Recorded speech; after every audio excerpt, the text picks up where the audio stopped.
Today on Green Thumb, we're at Redfern's Nursery in Cedar Point to talk about houseplants on how to keep them blooming and alive all year round.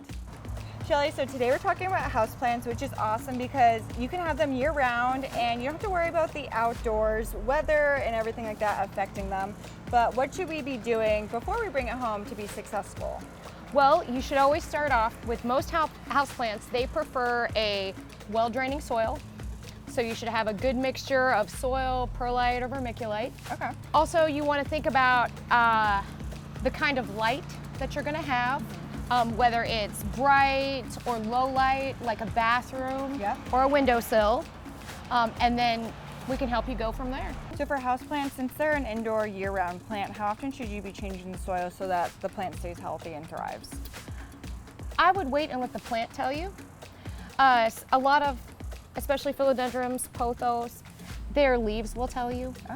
When they get a little yellow, it could be you need to change the soil, or it could be overwatering.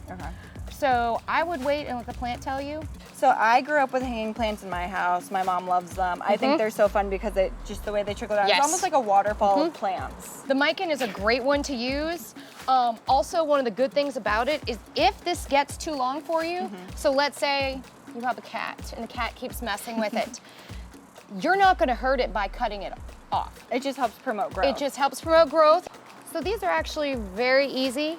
It's a great starter plant. This is the Monstera adansonii, and it's a great climber, or you can do it in a hanging basket.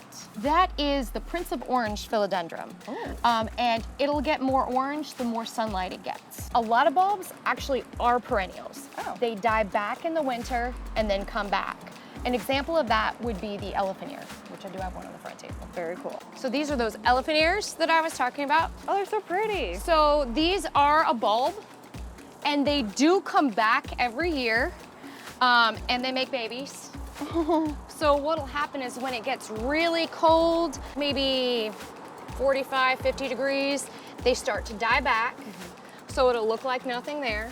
But in the spring, you'll have shoots like this come up, and then you get this. There are certain plants that I call the forget about it plants. And the ZZ plant is actually one of those.